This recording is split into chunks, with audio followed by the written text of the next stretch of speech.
All right, let's take a look at the Roman Empire. Again, this is an extension from our look at the Roman Republic earlier, and now we're going to take a look at how Rome became an empire.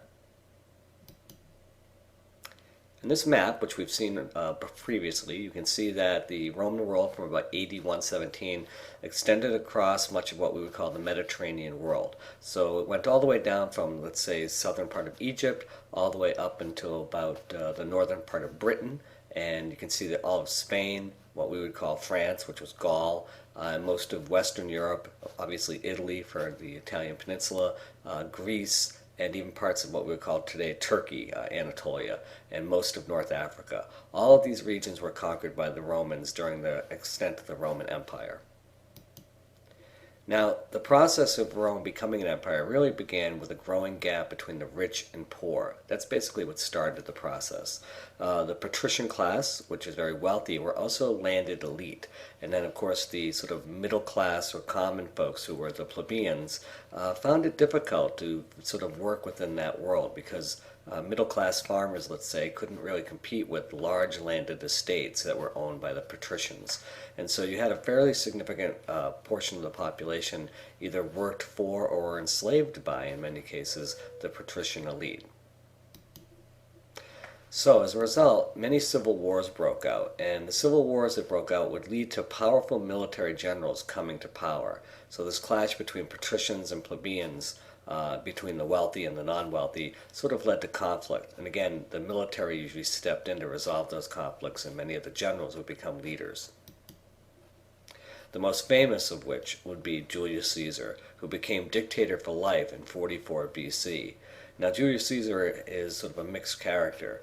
To plebeians, they looked upon him as sort of a savior, someone who was looking out for their best interests. And for patricians, he was seen as almost sort of an enemy, even though he was himself a patrician, because he was trying to give too much sort of rights and privileges back to the plebeian parts of the population.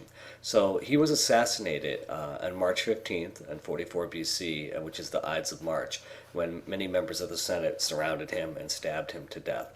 Some of them feared that he had become a dictator. Others believed that he was giving away too much of their power. And so it's a fairly complicated issue. But Julius Caesar may, in fact, have not been a dictator in the evil sense of the word that we often associate with that word, the negative connotation of dictator, but instead may have been somebody who was actually bringing stability to ancient Rome. But because the patrician class felt that he was a threat to their power and their wealth, they decided to eliminate him, and hence the assassination. In 27 BC, Octavian, Caesar's 18-year-old grandnephew and adopted son, came to power. Now, he defeated his rivals, who happened to be Mark Antony and Cleopatra, the most famous battle of which was the Battle of Actium in Greece in 31 BCE. So at that point, Octavian becomes the new sort of emperor of Rome. And in fact, he does that because he changes his name, becomes what we call Augustus, which means the exalted one. So he changes his name from Octavian to Caesar Augustus, and he ruled as what we call imperator, which is supreme military commander. This is a term from which the term emperor will ultimately be derived. So the idea that there's a Roman emperor comes from the idea imperator, which is supreme military commander. And of course, Octavian or Caesar Augustus become the most famous of the Roman emperors. It's during his time period as emperor that Rome really becomes one of the greatest empires in the world. So at that point, we have what's known as the Pax Romana. And the Pax Romana basically means Roman peace. And from Augustus' rule in 27 BC to AD 180, you had about 207 years of peace and prosperity that reigned throughout the empire. So this is one of the reasons why Augustus is considered one of the greatest emperors of Roman history. Now, there are other Roman emperors that follow.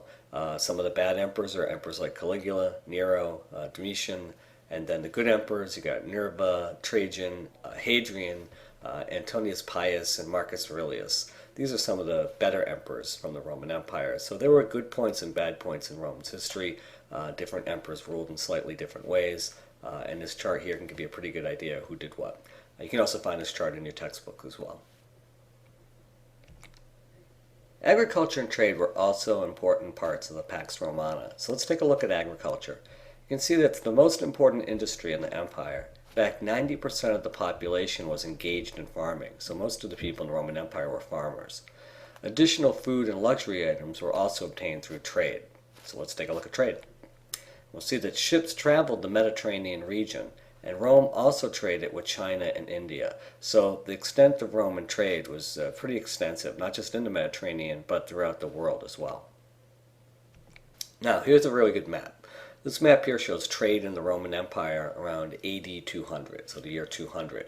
And what's important about this map is you can see there's a variety of trade goods. There's grains, metals, olive oil, textiles, wild animals, wine, and even slaves. But you can see that all of them go to Rome. And this leads us to the concept that all trade leads to Rome, but sometimes the phrase is that all roads lead to Rome. And so we'll see that the Romans were great road builders, but all the roads led to the centralized government, the centralized system. The most important city of the Roman Empire, of course, was Rome, and all roads led there. So Roman trade always came towards the center of the empire, and the center of the empire was always Rome. Okay, Roman engineering and architecture. Well, one of the most important things that the Romans invented was cement. They invented not only cement, but a type of cement that could cure while still in water. And this made it possible for them to build massive buildings. Unlike the Greeks who built buildings completely out of stone, the Romans would build them out of brick, but also cover the facade or the face with some, maybe let's say granite or with some marble, but essentially cement held most of these buildings together. And so these two images here give you a pretty good idea of what ancient Rome might have looked like at the height. Okay, they were also master builders of roads, bridges, harbors, and aqueducts. And of course, cement could be used for most of these construction, especially aqueducts, the harbors, and the bridges themselves. But many of these structures, these roads, these bridges, aqueducts themselves, they still stand today. They're absolute geniuses of engineering.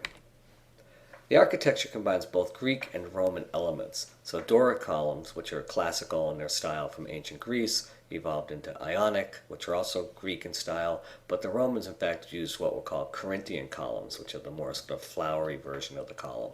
But again, all three styles can be found in both Greek and Roman elements, and the Romans in fact trace most of their heritage back to ancient Greece as well. They also improved on the arch and the dome. So throughout their architectural engineering, you can see arches almost everywhere, both in bridges, in aqueducts, in buildings themselves. And of course, the dome is one of the great feats of Roman engineering. And on the right here, you can see a pretty good half-size dome that has what's known as coffering on the inside. The coffering lightens the dome and makes the dome more stable. Now, one person that you should take a look at is Emperor Hadrian. Hadrian built the most famous building that still stands in Rome today, and that's the Pantheon. Now, the Pantheon was originally designed to honor all the Roman gods, hence the Pantheon of Roman gods. But it also is a public and sacred place as well. Its monumental dome reflects Rome's technological achievements because it's the largest dome that had been built at that point. It still stands today, in fact. But it also symbolizes Hadrian's authority as emperor. The fact that Hadrian sort of designed this building and acted as an architect on the building, he was showing not only that he was respecting the gods, but also as an emperor who could also manage an engineering structure such as the Pantheon was a major accomplishment. It also signified to the population that he was a great emperor himself. So this is one of the most famous buildings in ancient Rome.